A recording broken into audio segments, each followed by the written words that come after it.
Hello and welcome to the class. आज हम discuss करेंगे protein sorting and transport from Golgi apparatus, जो कि आपकी झारखंड की बीएससी सिलेबस है उसके अंदर ये है।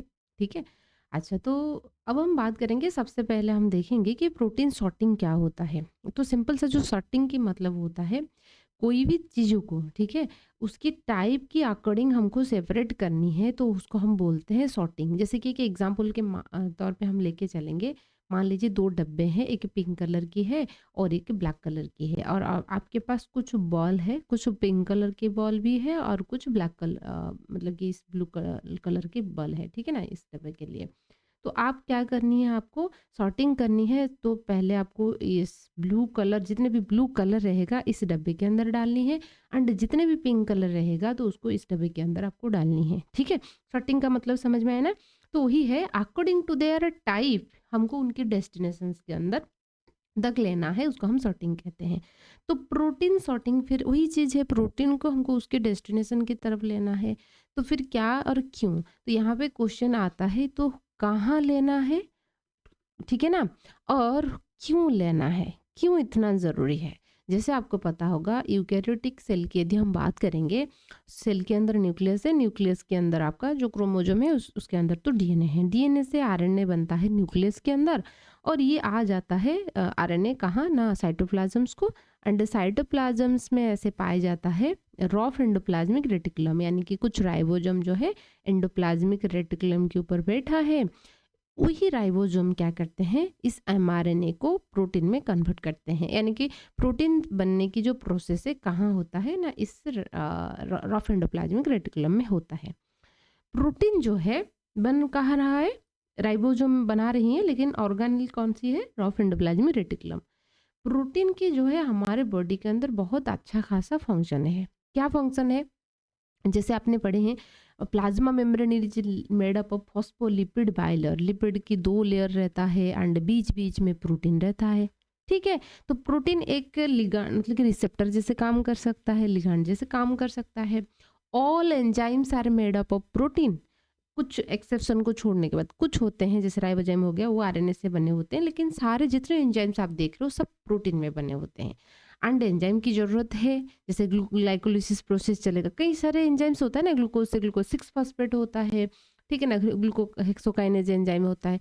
तो कोई भी बायोलॉजिकल रिएक्शन चलने के लिए एंजाइम्स की तो जरूरत होता है, तो इसलिए प्रोटीन जाएगा तभी तो एंजाइम बनेगा। क्लियर हुआ, व्हाई आपको क्लियर हुआ, क्यों हर एक ऑर्गेनल्स को प्रोटीन चाहिए, क्योंकि उसको बायोलॉजिकल फंक्शन करनी है, उनकी स्ट्रक्चर को मेंटेन करनी है, ठीक है ना, इसलिए प्रोटीन की जरूरत होता है। तो प्रोटीन बन कहाँ रहा है, साइटोप्लाज्म में, फिर रॉफ एंडोप्लाज्मिक रेटिकुलम के ऊपर जो राइबोसोम बैठा है वही बना रही है। ठीक है। उसके बाद आपको क्या करनी है, आपको माइटोकॉन्ड्रिया को भेजनी है, वही वापस न्यूक्लियस को भेजनी है, क्योंकि न्यूक्लियस के अंदर क्या हो रहा है, डीएनए रेप्लिकेशन हो रहा है, ट्रांसक्रिप्शन हो रहा है, वहाँ पर भी बहुत सारे ट्रांसक्रिप्शनल फैक्टर है, एंजाइम्स है रेप्लिकेशन करने के लिए, वो तो भी प्रोटीन से बनेगा। ठीक है। न्यूक्लियस को भेजनी है, माइटोकॉन्ड्रिया को भेजनी है, ठीक है ना, गोल्गी बॉडीज को भेजनी है, पेरोक्सिजम्स को भेजनी है, प्लाज्मा मेम्ब्रेन को भी भेजनी है, तो डिफरेंट डिफरेंट चीज़ों को यहाँ पर भेजना पड़ेगा। ठीक है। तो इसलिए क्या होता है, इसलिए भेजा जाता है। हो यार, आपको याद हुआ, मतलब कि न्यूक्लियस हो सकता है, माइटोकॉन्ड्रिया, क्लोरोप्लांट सेल है तो क्लोरोप्लास्ट हो सकता है, पेरोक्सिसोम, ठीक है, प्लाज्मा मेम्ब्रेन, गोल्गी बॉडी, ये सारे ऑर्गेनेल्स को भेजा जाता है। क्यों भेजा जाता है, क्योंकि प्रोटीन का बहुत अच्छा खासा रोल है। प्रोटीन एंजाइम हो सकता है, प्रोटीन रिसेप्टर हो सकता है, ठीक है। इसी तरीके से क्लियर हुआ आपको चीज़ें। तो प्रोटीन सॉर्टिंग, आई होप आपको चीज़ें क्लियर होगा। अब हम देखेंगे 2 तरीके के एक्चुअली प्रोटीन सॉर्टिंग होता है, मतलब कि एक होता है जब ट्रांसलेशन हो रहा है, को ट्रांसलेशनल प्रोटीन सॉर्टिंग, जब ट्रांसलेशन चल रहा है, ट्रांसलेशंस के साथ, को का मतलब है कि साथ, को ट्रांसलेशनल प्रोटीन सॉर्टिंग, मतलब कि उस टाइम पे प्रोटीन सॉर्टिंग होगा, प्रोटीन सॉर्टिंग। एंड और एक होता है पोस्ट ट्रांसलेशनल, मतलब कि ट्रांसलेशन एकदम कंप्लीट हो जाएगा उसके बाद चीजें चलेगा। पोस्ट ट्रांसलेशनल, ट्रांसलेशन का मतलब क्या है, आरएनए से प्रोटीन बनना प्रोसेस को हम ट्रांसलेशन बोलते हैं, तो पोस्ट ट्रांसलेशनल होता है। तो स्पेसिफिकली क्या होगा, जो पोस्ट ट्रांसलेशनल मतलब है कि एकदम मतलब इस तरीके से प्रोटीन सिंथेसिस हो जाएगा, ये है राइबोसोम, मतलब कि एंडोप्लाज्मिक रेटिकुलम के ऊपर बैठा है, उसको हम रॉफ एंडोप्लाज्मिक रेटिकुलम बोलते हैं। तो एकदम से ये एक मतलब कि क्या बनाएगा, पॉलीपेप्टाइड बनाएगा। इस पॉलीपेप्टाइड के ऊपर क्या होता है, कुछ पर्टिकुलर मतलब कि सीक्वेंसेस रहता है, ठीक है। पेप्टाइड के अंदर कुछ सीक्वेंसेस रहता है, जैसे पिन कोड हम लोगों का होता है ना, पिन कोड 7 मतलब कि जैसे 7 5 इस तरीके से करके, मतलब कि पिन कोड रहता है, 6 डिजिट रहता है। कोई भी लेटर जब आता है तो वो पिन कोड के अकॉर्डिंग तो वहीं पर्टिकुलर एरिया को चला जाएगा। तो इसलिए जब बनने के बाद इस पॉलीपेप्टाइड सीक्वेंस मतलब कि सीक्वेंसेस में कुछ स्पेसिफिक सीक्वेंसेस रहता है। जिस स्पेसिफिक मतलब को जो सिग्नल सीक्वेंसेस हम उसको कहते हैं, वो एकदम स्पेसिफिक होता है। तो माइटोकॉन्ड्रिया को जाने के लिए एक स्पेसिफिक सीक्वेंसेस रहेगा, ठीक है। यहाँ पे मैं बता देती हूँ। इम्पोर्ट टू न्यूक्लियस को जाने के लिए केरीज होना चाहिए, मतलब कि एक पॉलीपेप्टाइड है यहाँ पर, लाइसिन लाइसिन लाइसिन इस तरीके से रहेगा, ठीक है ना। न्यूक्लियस से बाहर आने के लिए यहाँ पे ल्यूशिन ल्यूशिन ल्यूशिन, बहुत सारे ल्यूशिन कंटिन्यूसली रहेंगे। माइटोकॉन्ड्रिया को जाने के लिए कौन सी अमीनो एसिड्स रहेगा, आर्जिनिन आर्जिनिन आर्जिनिन इस तरीके से रहेगा। मान लीजिए एक ऐसा पॉलीपेप्टाइड सीक्वेंसेस, यहाँ पे आर्जिनिन आर्जिनिन आर्जिनिन है, तो ये माइटोकॉन्ड्रिया की बनेगा तो साइटोप्लाज्म में, उसके बाद वो माइटोकॉन्ड्रिया के अंदर एंट्री हो जाएगा, समझ लो ना। या तो SKL, ठीक है ना, SKL सीक्वेंसेस है तो ये पेरोक्सिज्म के अंदर एंट्री होगा, ठीक है। या बहुत सारे के ल्यूशिन है तो ये कहाँ ना, एंडोप्लाज्मिक रेटिकुलम के अंदर आ जाएगा। या KDEL सीक्वेंसेस है, ये सारे शॉर्ट फॉर्म होता है अमीनो एसिड्स को, यदि अमीनो एसिड आपने नहीं पढ़ा है, ठीक है। आस्पार्टेट, ल्यूशिन इस तरीके से, आर्जिनिन, ठीक है ना, R स्टैंड फॉर आर्जिनिन, इस तरीके से होता है। तो ये सीक्वेंसेस, तो इस पर्टिकुलर सीक्वेंसेस रहेगा। मान लीजिए ये न्यूक्लियस को चला जाएगा, ये न्यूक्लियस से बाहर आ जाएगा, ये बहुत सारा आर्जिनिन है तो माइटोकॉन्ड्रिया को चला जाएगा। तो इस तरीके से स्पेसिफिक सीक्वेंसेस होता है, उस स्पेसिफिक सीक्वेंसेस के अकॉर्डिंग ये चला जाएगा। जो स्पेसिफिक सीक्वेंसेस होगा, टारगेट सीक्वेंसेस हम उसको कहते हैं, वो अमीनो एसिड्स की सीक्वेंसेस है, वही है ना, हमने अर्जिनिन की बात किया, ठीक है ना। SKL मतलब कि सेरीन हो सकता है, ल्यूशिन लाइसिन, ठीक है ना। टारगेट स्पेसिफिक होगा, पर्टिकुलर ऑर्गेनेल के लिए पर्टिकुलर चीज़ है। यहाँ पे मैंने आपको टेबल में बताया, ये एंट्रेंस में यहाँ से क्वेश्चन बनता है। कोई भी MSc एंट्रेंस आप जब देने जाओगे तो यहाँ से क्वेश्चन बनेगा, और आपकी सेमिस्टर में भी, ठीक है। तो यहाँ पे तो इस तरीके से सीक्वेंसेस जो होता है, स्पेसिफिक ऑर्गेनेल के लिए स्पेसिफिक सीक्वेंसेस होता है। क्लियर हुआ आपको चीज़ें। तो ये होगा क्या ना, इस पर्टिकुलर ऑर्गन के लिए क्या होता है ना, पोस्ट ट्रांसलेशनल, क्या है, post translational protein sorting. Translation complete हो जाएगा, उसके बाद प्रोटीन अपने डेस्टिनेशन की तरफ चल जाएगा। और एक होता है को ट्रांसलेशनल प्रोटीन सॉर्टिंग। को ट्रांसलेशन का मतलब होता है कि यहाँ पे पर्टिकुलरली क्या है ना, चल रहा है प्रोटीन सिंथेसिस, ये राइबोसोम है, मान लीजिए यहाँ पे क्या होगा ना, प्रोटीन सिंथेसिस चल रहा है। तो प्रोटीन, थोड़े बहुत प्रोटीन जब क्या हो जाएगा, यहाँ पे देखिए मान लीजिए, हाँ, तो इतना प्रोटीन मान लीजिए बन गया, बने, ये एन टर्मिनल है। यहाँ पे क्या होता है ना, यहाँ पे कुछ सिग्नल सीक्वेंसेस जनरेट हो जाएगा, ठीक है। अच्छा, मान लीजिए कुछ सिग्नल सीक्वेंसेस यहाँ पे जनरेट हो गया, बाइंड हो गया। और यहाँ पे एक होता है सिग्नल रिकॉग्निशन प्रोटीन रहता है, वो आके यहीं पे बाइंड हो जाएगा। इस सिग्नल सीक्वेंसेस के अंदर क्या है, सिग्नल रिकॉग्निशन प्रोटीन बाइंड हो जाएगा, ठीक है। बाइंड हो जाएगा। बाइंड होने के बाद क्या होगा, इस प्रोटीन की लेंथ तो इंक्रीज हो रहा है, क्योंकि अभी भी ट्रांसलेशन क्या है, कंटिन्यूइंग है। तो और tRNA आके अमीनो एसिड ज्वाइन करेगा तो उनका लेंथ बढ़ेगा। बढ़ने के बाद ये जो सिग्नल रिकॉग्निशन प्रोटीन है, उनकी जो है ना, सिग्नल रिकॉग्निशन प्रोटीन की एक रिसेप्टर एंडोप्लाज्मिक रेटिकुलम में होता है, ठीक है। तो जो कि पहचान पाएगा इसको, तो इसलिए ये क्या होगा, जब उनकी लेंथ इंक्रीज होते होते होते होते यहाँ तक आ जाएगा, तो यहाँ पे ये बैठ जाएंगे। कौन बैठ जाएगा, ये जो एन टर्मिनल एंड है, यहाँ पे ये आ जाएगा। किसके अंदर आ गया ना, लुमेन ऑफ, मतलब कि जो एंडोप्लाज्मिक रेटिकुलम की अंदर एंट्री होगा।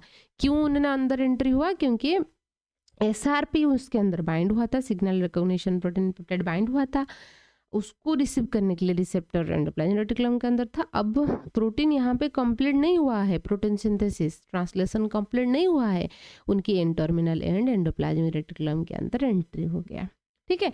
इस लुमेन के अंदर फिर SRP को हटाने के लिए कुछ एंजाइम्स होते हैं जो हटा देंगे। अब ये प्रोटीन जो है एंडोप्लाज्मिक लुमेन के अंदर प्रोटीन जो है आ गया। क्लियर हुआ आपको। इसको हम बोलते हैं को ट्रांसलेशनल प्रोटीन सॉर्टिंग। आपके सिलेबस के अंदर जो दे रखा है ना, आपके सिलेबस के अंदर दे रखा है कि transport from Golgi apparatus, Golgi से हो रहा है। तो स्पेसिफिकली जो गोल्गी अपरेटस की जो रहेगा, मतलब कि ये होता है को ट्रांसलेशनल प्रोटीन सेटिंग। क्लियर हुआ?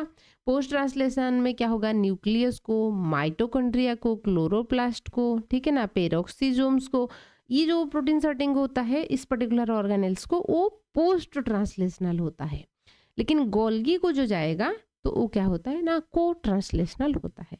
आई होप आपको चीज़ें क्लियर होगा कि किस तरीके से प्रोटीन सॉर्टिंग होता है और उनकी टाइप्स के बारे में। क्लियर हुआ? अच्छा, उसके बाद हम देखेंगे को ट्रांसलेशनल, आई होप आपको क्लियर हुआ।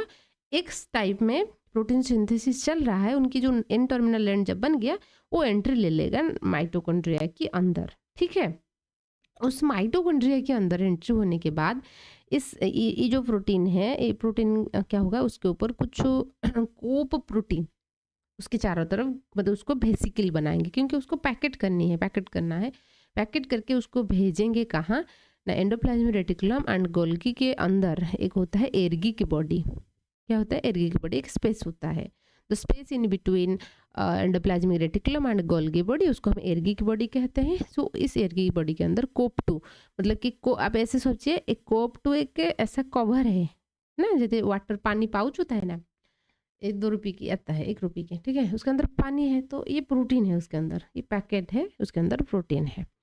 तो ये आ जाएगा सिस गल्गी पहले, उसके बाद मीडियन गल्गी, फिर ट्रांस गल्गी। तो उनमें इस गोल्गी के अंदर उस प्रोटीन में कुछ कुछ मॉडिफिकेशंस होता है, ठीक है ना, कहीं पे फॉस्फोराइलेशन होगा, फिर मैनोज की रिमूवल होता है मीडियन गोल्गी में। ट्रांस गोल्गी में क्या होता है, कुछ चीज़ें की एडिशन होता है, सल्फेशन होता है, ठीक है ना। इस तरीके से होने के बाद कोप 2, याद रखिए कोप 2 है ना, कोप 2 उसके ऊपर है। फिर उसके ऊपर क्या होता है, और ज़्यादा प्रोटीन है और कुछ कोटेड प्रोटीन है और ऐड हो जाएंगे। पहले तो कोप 2 था, अब क्या होगा, क्लाथरिन प्रोटीन इस तरीके से ऐड हो जाएगा। क्लाथरिन के ऊपर फिर क्या होगा, और कुछ अडेप्टर प्रोटीन यहीं पे ऐड हो जाएंगे। ये जो अडेप्टर प्रोटीन होते हैं वो अलग अलग होता है। अडेप्टर प्रोटीन 1 होता है, टाइप 1, टाइप 2, टाइप 3, 3 तरीके के अडेप्टर प्रोटीन होता है। मतलब कि पहले से ही उन्होंने एंडोप्लाज्मिक रेटिकुलम से कौन सी पैकेट्स लेके आया था, कोप 2। ट्रांस गल्गी में क्या हुआ, क्लाथरिन उसके चारों तरफ लपट गया, कवर हो गया। फिर हम देखेंगे क्लाथरिन तो कवर हो गया, उसके बाद फिर अडेप्टर प्रोटीन ऐड होंगे। अडेप्टर प्रोटीन डिफरेंट होता है। अडेप्टर प्रोटीन ये डिसाइड करेगा उसको कहाँ जाना है, उसको प्लाज्मा मेम्ब्रेन को लेना है, या यार्ली एंडोजोम को लेना है, या लेट एंडोजोम, जो कि लाइसोजोम बनाने में हेल्प करेगा। अपने आईपीएल सब लोग देखे होंगे, ठीक है ना। एक क्रिकेट में आप अभी ईपीएल याद रखिए, आईपीएल भी याद रख सकते हो, बट हाँ, ई स्टैंड पर early endosome, P stand for plasma membrane, L stand for आपकी लेट एंडोजोम। तो जब अडेप्टर प्रोटीन टाइप 1 इस क्लाथरिन के ऊपर ऐड हुआ है, तो ये कहाँ जाएगा ना, यार्ली एंडोजोम के ऊपर जाएगा। यदि मान लीजिए अडेप्टर प्रोटीन टाइप 2 है, तो ये कहाँ चला जाएगा ना, प्लाज्मा मेम्ब्रेन को चला जाएगा, यदि टाइप 2 है। यदि मान लीजिए अडेप्टर प्रोटीन टाइप 3 ऐड है, ये टाइप 3 है, तो ये कहाँ जाएगा ना, लेट एंडोजोम की तरफ जाएगा। ईपीएल, आईपीएल क्रिकेट होता है, ईपीएल याद रखिए। तो ऐसे भी पूछा जाता है कि हाँ, मान लीजिए एक प्रोटीन आपने स्टार्टिंग किया, उन्होंने अपने अडेप्टर प्रोटीन 2 लगाया, ये कहाँ आपको, उस पर्टिकुलर प्रोटीन आपको कहाँ मिलेगा, ठीक है। आपको लगा कहाँ मिलेगा, मुझे कैसे पता, ठीक है ना। तो प्रोटीन प्लाज्मा मेम्ब्रेन में मिलेगा, मतलब कि प्लाज्मा मेम्ब्रेन में फॉस्फोलिपिड बाइलेयर में जो प्रोटीन है, मान लीजिए वही प्रोटीन की ज़रूरत होता है, तो यहाँ पे प्रोटीन सिंथेसिस हो जाएगा, होने के बाद सेल उसको यहीं पे भेज देगा। क्लियर हुआ? अच्छा, तो आपने ये जो ट्रांसपोर्ट देखा एंडोप्लाज्मिक रेटिकुलम से गोल्गी से, फिर मतलब गोल्गी का 3 हिस्सा हो गया, cis Golgi, middle Golgi, trans Golgi. फिर उसके बाद उन्होंने गया मतलब कि प्लाज्मा मेम्ब्रेन को जा सकता है, या एंडोजोम, या कहीं पे, उसको हम बोलते हैं एंटेरोग्रेड ट्रांसपोर्ट, मतलब कि सीधा चल रहा है एंटेरोग्रेड, ठीक है ना, एंटेरोग्रेड ट्रांसपोर्ट। कभी कभार क्या होता है ना, प्लाज्मा मेम्ब्रेन से कुछ प्रोटीन वापस लौटते हैं। क्या करेंगे, टाइप 2 ऐड है तो प्लाज्मा मेम्ब्रेन को जाएगा, कुछ प्रोटीन मान लीजिए कुछ मैसेज भेजनी है टाइप 2, उसके ऊपर है तो है, तो ये क्या होगा, पहले ये आ जाएगा वही ट्रांसगोल्गी के अंदर, ठीक है ना। ये जब आता है यहाँ पे, उसके ऊपर जो टाइप 2 था वो रिमूव हो जाएगा, ट्रांसगोल्गी उसको रिमूव करेगा, लेकिन उसके ऊपर ये ऐड करेगा कोप 2, सॉरी कोप 1। याद रखिए यहाँ पे कोप 2 था, कहाँ पे, जब एंडोप्लाज्मिक रेटिकुलम से वो गोल्गी की तरफ जा रहा था वहाँ पे कोप 2 था। अब देखिए यहाँ पे कोप 1 है, ठीक है। तो प्लाज्मा मेम्ब्रेन से वो आ जाएगा ट्रांसगोल्गी की तरफ, कुछ एंडोजर्म की सहारा में आएगा। ट्रांसगोल्गी में उनका सारे जो तमाम चीज़ें था, अडेप्टर प्रोटीन वगैरह, उसको रिमूव किया जाएगा। जाने के बाद वहाँ उसके चारों तरफ कोप 1, क्या 1 जो लौट रहा है 1, तो 1 कोप 1 उसको वो क्या करेगा, ठीक है ना, कवर हो जाएगा, फिर वो वापस बन जाएगा कहाँ पर, एंडोप्लाज्मिक रेटिकुलम पे। एग्जाम में पूछा था कभी कभी, मतलब कि एंट्रेंस पॉइंट ऑफ व्यू से, कि गोल्गी से जब वो ER आता है तो 1 कोप 1 या कोप 2, बच्चे कंफ्यूज हो जाएंगे, बच्चे बच्चे सोचेंगे कि ER से गोल्गी मतलब ऐसे जा रहे हैं तो पहले 1 होगा, नहीं, वापस जब लौट रहा है तो ये जो प्लाज्मा मेम्ब्रेन से गोल्गी, गोल्गी से ER, उसको हम रिट्रोग्रेड बोलते हैं, रिट्रोग्रेड। आई होप क्लियर होगा। फिर भी एक मैं स्केमेटिक आपको बता देती हूँ। सबसे हमने देखा कि प्रोटीन सॉर्टिंग, प्रोटीन सॉर्टिंग का मतलब है कि आपको प्रोटीन को भेजना है। भेजना कैसे है, सॉर्ट करके, सॉर्टिंग करके आपको पहले डिस्टिंग्विश करना है। अच्छा, आर्जिनिन, आर्जिनिन बहुत सारा सीक्वेंसेस है, उसको माइटोकॉन्ड्रिया को हम भेज देंगे। तो उसको हमने 2 कैटेगरी में कैटेगराइज किए, कि एक होता है को ट्रांसलेशनल और एक होता है पोस्ट ट्रांसलेशनल, ठीक है। अच्छा, पोस्ट ट्रांसलेशनल कंप्लीट होने के बाद स्पेसिफिकली जो ऑर्गेनेल्स होता है, न्यूक्लियस हो गया, माइटोकॉन्ड्रिया हो गया, ठीक है, आपका क्या क्लोरोप्लास्ट हो गया, पेरोक्सीजोम्स हो गया, ये सारे आ जाते हैं पोस्ट।